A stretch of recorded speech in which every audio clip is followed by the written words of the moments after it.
जब मिलेंगे राफेल और विक्रांत, तब दुनिया करेगी सलाम।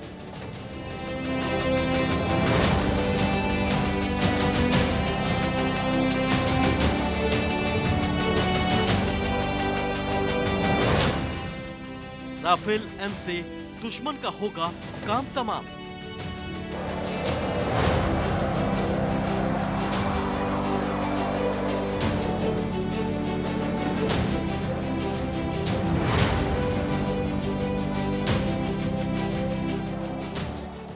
बाहुबली विक्रांत को मिलेगा राफेल का साथ।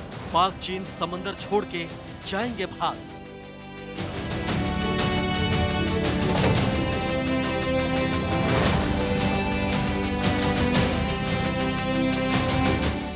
दुश्मनों के लिए विक्रांत काल है, राफेल विनाश काल है।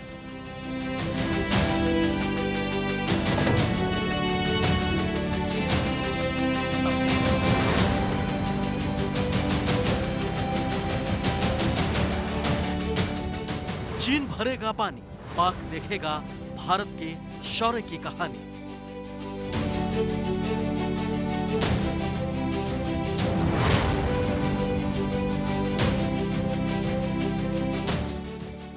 बढ़ेगी नौसेना की ताकत, चीन पाक के लिए आएगी आफत।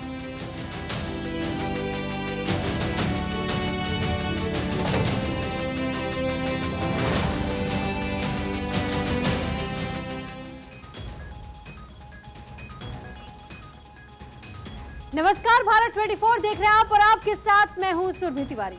वो दिन याद है आपको जब राफेल भारत आए थे। संपूर्ण भारत खुश था क्योंकि भारत की सेना के पास दुनिया के सबसे आधुनिक हथियारों में से एक लड़ाकू विमान राफेल पहुंचा था। अब फिर दुश्मनों की नींद उड़ाने के लिए वो वापस आ रहा है और पिछली बार उसने वायुसेना के शौर्य को सलामी दी थी।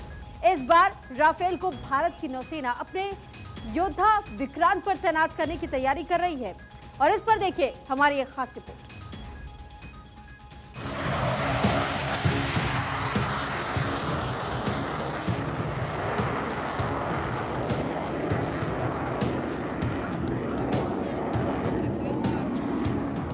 राफेल जब भारत आया था तो इसकी गूंज सारी दुनिया में गूंजी थी। भारत के रक्षा मंत्री राजनाथ सिंह ने विधिवत पूजा करने के बाद राफेल सेना को समर्पित किए थे। वायुवीरों के शौर्य ने राफेल को प्रणाम कर उसकी ताकत को दुनिया के सामने पेश किया था। राफेल के आने से भारतीय वायुसेना तो मजबूत हुई,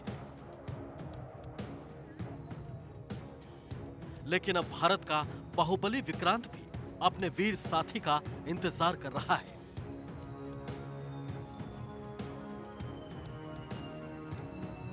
क्योंकि वीरों को साथी भी अपने जैसे वीर ही चाहिए होते हैं। इसलिए भारतीय नौसेना भी बाहुबली विक्रांत के शौर्य के सम्मान के लिए मिग-29 के रिटायर होने के बाद राफेल एम INS विक्रांत पर तैनात करने की योजना बना रही है।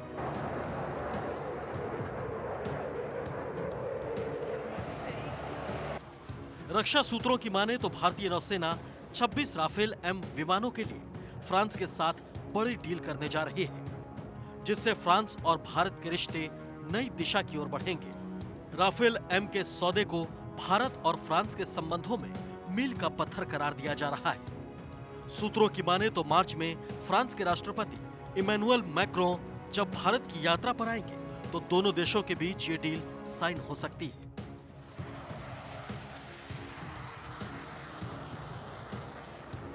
जहां तक कॉम्बैट पोटेंशियल यानी युद्ध लड़ने की क्षमता है, एयरफोर्स के रफाल और नेवी के रफाल एम में ज़्यादा फर्क नहीं है। दोनों ही जहाज़ों में मोटा मोटी एक जैसे ही एयर टू एयर मिसाइल लगे होते हैं, या एयर टू ग्राउंड रॉकेट या air to ground guided bomb लगे हुए हैं। यानी युद्ध की स्थिति में जहां तक दुश्मन के साथ हवा से हवा में लड़ने का प्रस्ताव है या दुश्मन के जमीनी या समुद्री ठिकानों पर हमला करने की बात आती है, दोनों ही जहाज़ों की कैपेबिलिटी मोटा मोटी अप्रोक्सीमेटली सेम है। यूरोप में फ्रांस भारत का सबसे विश्वसनीय पार्टनर है, जो हमेशा भारत के लिए खड़ा रहता है। मोदी और मैक्रों की दोस्ती से भारत और फ्रांस के संबंध पहले से भी ज्यादा मजबूत हुए हैं और अब मैक्रों के भारत आने से जहां फ्रांस से भारत की डील पक्की होगी, वहीं भारत को भी नई तकनीक मिलेगी। अमेरिका जब भी भारत को विमान बेचता है तो कभी भी तकनीक नहीं देता है, लेकिन मोदी और मैक्रों के रिश्ते से भारत अब नई तकनीक का भी हिस्सेदार बन रहा है। अब भारत बदल रहा है। वो दिन चले गए जब हम रूस और अमेरिका पर डिपेंड होते थे कि वो हमें हथियार देंगे। अब भारत हथियार ही नहीं, तकनीक का भी साझेदार है। फ्रांस से राफेल भारत को मिलेंगे, वो भी हमारे दुश्मनों को नहीं मिलेंगे। राफेल मरीन भारत की नौसेना के लिए मील का पत्थर साबित होगा। Bureau report, Bharat 24।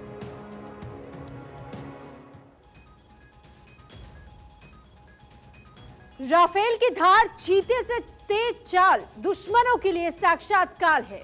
आप सोच रहे होंगे कि हम ऐसा क्यों कह रहे हैं, क्योंकि राफेल यूं ही सेना में शामिल नहीं होने जा रहा है, बल्कि राफेल ने प्रमाण दिया, मतलब टेस्ट पास किया, दुनिया के सबसे अच्छे जेट को हरा दिया। तब जाके भारतीय सेना का साथी बनने का एक मौका मिला।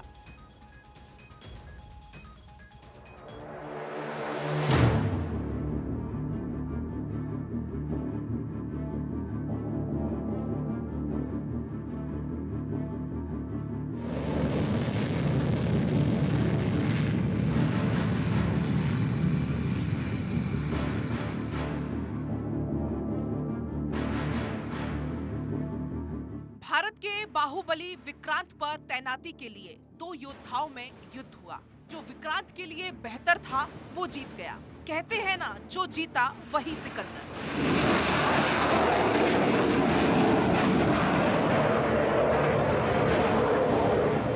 विक्रांत पर तैनाती के लिए दो अंतर्राष्ट्रीय प्रतियोगी मैदान में थे। फ्रांस का राफेल एम और अमेरिका का F-18 Super hornet.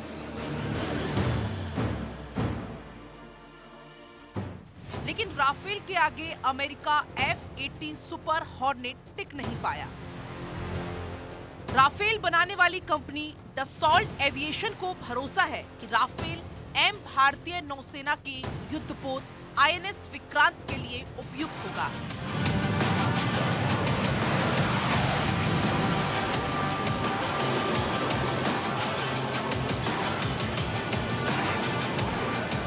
Rafale M का इस्तेमाल अभी भी ग्रीस, इंडोनेशिया और UAE की सेनाएं कर रही हैं।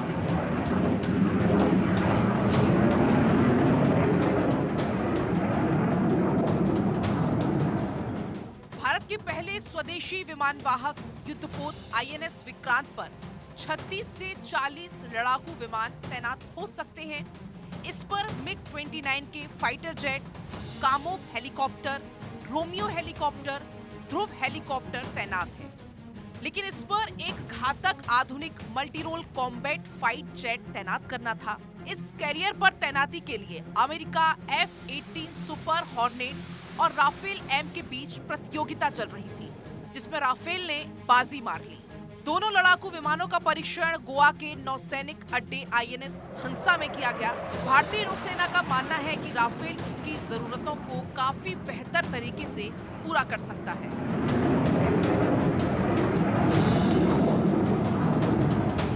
राफेल का तकनीकी रूप से ये अपने आप में दुनिया के बेहतरीन जहाज़ों में से एक है। अगर हम इसकी रेटिंग के बारे में बात करें, जो किसी भी लड़ाकू जहाज की रेटिंग हम BVR से तय कर सकते हैं। BVR की रेटिंग में अगर 10 में से इसकी मैन्यूवरेबिलिटी की जहाज कितना कारगर तरीके से मूव कर सकता है, इसको मैन्यूवरेबिलिटी बोल सकते हैं, उसमें अब इसके नंबर जो हैं वो 9.5 हैं, जो मेरे ख्याल से इसको एकदम नायाब बना देते हैं। भारतीय नौसेना 43 पुराने रूसी फाइटर जेट MiG-29 के और MiG-29 KUB को अपने बेड़े से हटाना चाहती है। नौसेना के दिमाग में कई विमानों के नाम थे, लेकिन अंतिम रेस राफेल एम और F-18 के बीच थी। फ्रांसीसी नौसेना के पास वर्तमान में 240 राफेल एम जेट हैं। डसॉल्ट ने इन जेट्स का निर्माण साल 1986 से शुरू किया था। दोनों जेट पहले से ही उन्नत विमान वाहक पर तैनात हैं। ऐसे में दोनों जेट कैटोबार्ट सिस्टम से लैस एयरक्राफ्ट कैरियर के लिए फिट है। भारतीय नौसेना के पास वर्तमान में आईएनएस विक्रांत और एक आईएनएस विक्रमादित्य है। इसी तरह से जब जहाज लैंडिंग के लिए आता है तो क्योंकि आईएनएस विक्रांत का डेक बहुत छोटा है, इसलिए जहाज को रोकने के लिए विक्रांत के डेक पर लैंडिंग की छोर पर, जिस तरफ से जहाज लैंड कर रहा है, कई तारें, मोटी मोटी केबल्स जो हैं वो बिछी हुई होती हैं। रफाएल एम के पीछे वाले भाग में एक टेल हुक यानी पूंछ पर एक नीचे की तरफ झुका हुआ हुक लगा हुआ है। वह हुक आईएनएस विक्रांत के उन मोटे मोटे केबल्स में फंस जाता है और हवाई जहाज को तुरंत रोक लेता है। राफेल विक्रांत के शौर्य को और बढ़ाए, इसलिए इस पर तैनात करने की योजना बनाई जा रही है। Bureau report, Bharat 24।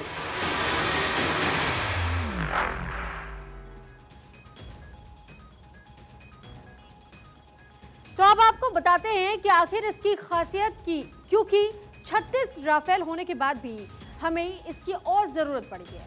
आखिर इसमें ऐसा क्या है कि नौसेना इसे हर हाल में अपने बेड़े में शामिल करना चाहती है।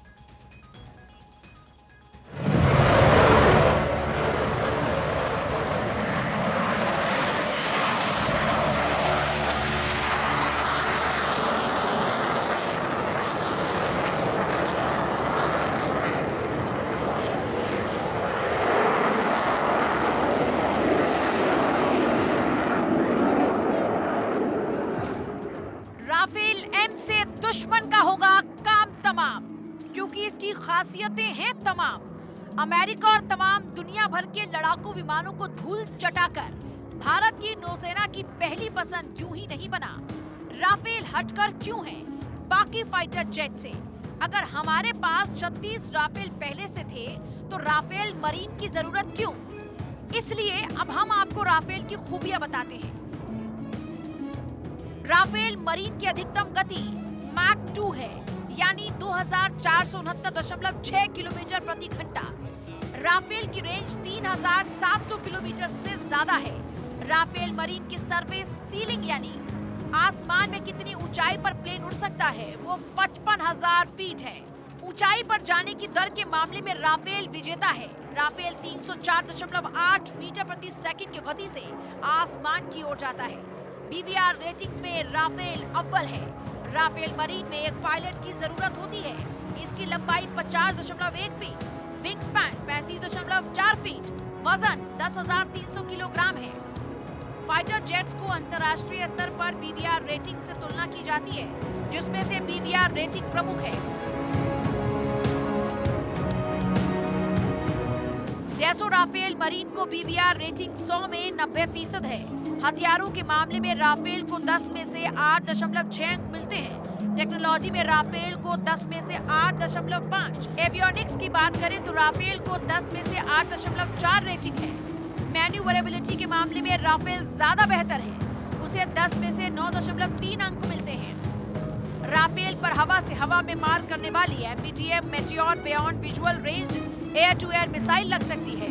राफेल में 30 मिलीमीटर कैलिबर की GI-80 30M 719B तोप लगी है। 1 मिनट में 125 राउंड फायर करती है।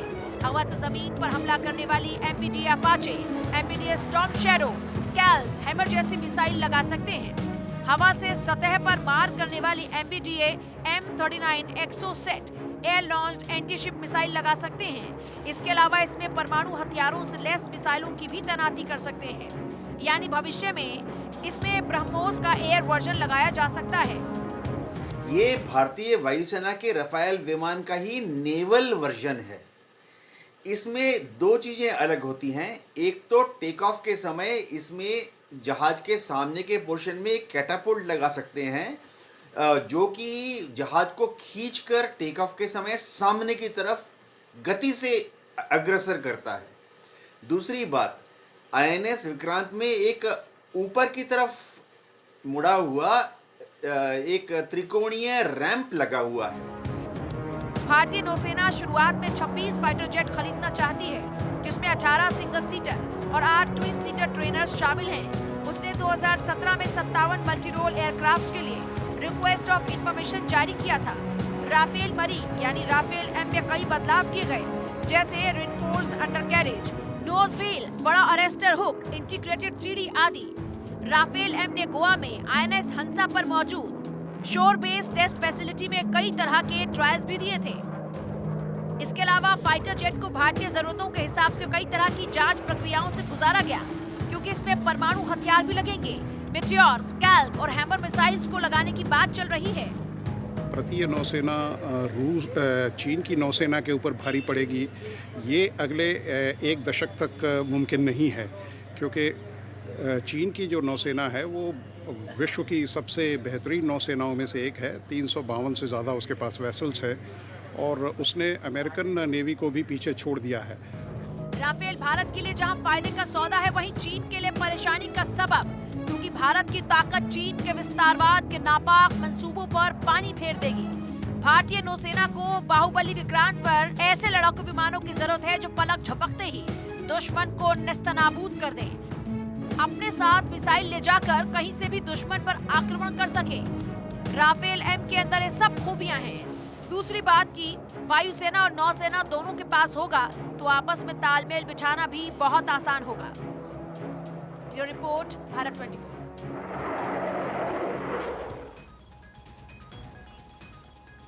चीन को राफेल एम के आने के बाद से टेंशन होने वाली है, क्योंकि चीन के पास राफेल मरीन जैसा अत्याधुनिक जेट नहीं है, और जो है भी वो भी चीन की सेना चलाने में फेल है। बार बार चीन सैनिक नौसेना की मशीनें चलाने में फेल साबित होते रहे हैं। तो सोचिए ना, भारत की वायुसेना के पास पहले से 36 विमान हैं और अब नौसेना के पास भी 26 आ जाएंगे, तो फिर टेंशन बढ़नी तो लाजमी।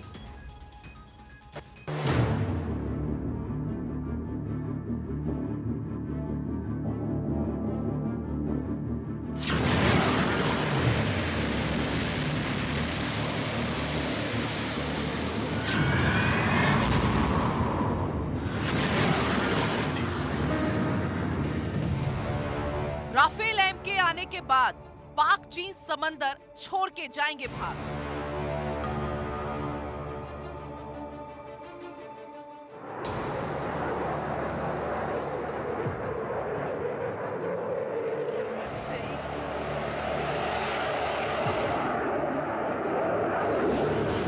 राफेल का नहीं है किसी के पास कोई तोड़, ये है भारत फ्रांस के रिश्तों का मजबूत जोड़।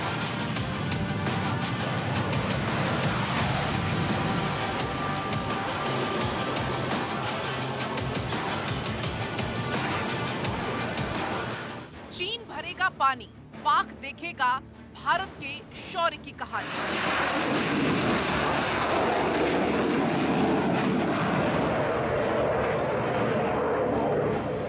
क्योंकि राफेल को चलाने के लिए भारत के पास ही दम है, चीनी सेना तो बेदम है।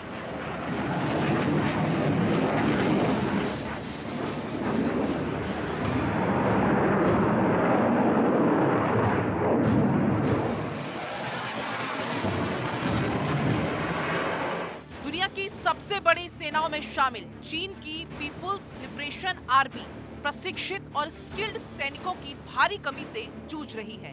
हालात ये है कि पीएलए के पास आधुनिक सैन्य उपकरण और मशीनें तो हैं, लेकिन उन्हें ऑपरेट करने के लिए प्रशिक्षित सैनिक नहीं है। चीनी सेना के आधिकारिक समाचार पत्र पीएलए डेली में ये जानकारी दी गई है। इस जानकारी को आधार बनाकर the south China morning post ने एक रिपोर्ट जारी की है,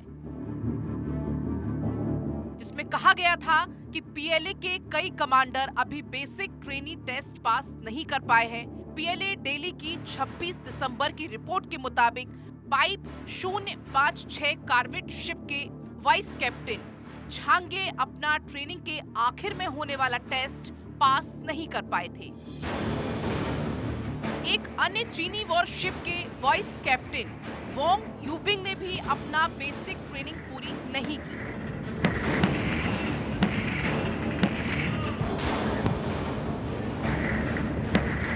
चीन में सभी युवाओं के लिए मिलिट्री सर्विस अनिवार्य होती है। सैनिकों के शौर्य से जंग जीती जाती है, न कि सैनिकों की संख्या से। चीन अपने युवाओं को जबरदस्ती सेना में भर्ती तो कर लेता है, लेकिन समय पूरा होने पर युवा सेना छोड़कर भाग जाते हैं।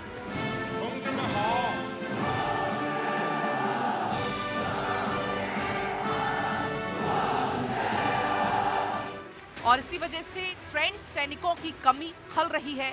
अत्याधुनिक हथियार तो हैं, लेकिन चलाने के लिए सैनिक नहीं।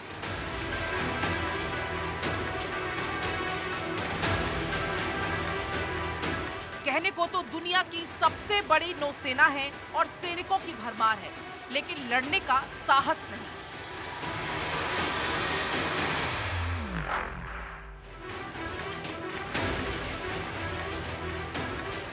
युद्ध की तैयारी दिखाने के लिए जमीन और समुंदर में ड्रिल करके दुनिया को ड्रामा तो दिखा सकते हैं, लेकिन असल युद्ध लड़ने के लिए सैनिकों के पास हौसला और तजुर्बा नहीं। देखिए, चीनी नौसेना के पास जे सीरीज़ के काफ़ी एयरक्राफ्ट हैं जो काफ़ी उम्दा और मारक क्षमता रखते हैं, लेकिन रफाल 4.5 जनरेशन का हवाई जहाज़ है, उसके मुकाबले के जहाज़ चीन के पास अभी भी उपलब्ध नहीं हैं। तो ये हमें यकीनन एक कॉम्बैट एज देगा और भारत को इसको एनकैश करना चाहिए। लगातार हर मोर्चे पर जिनपिंग फेल हो रहा है। ऊपर से भारत के पास परफेक्ट सैनिक के साथ साथ आधुनिक हथियार भी चीन की नींद उड़ाने के लिए काफी है।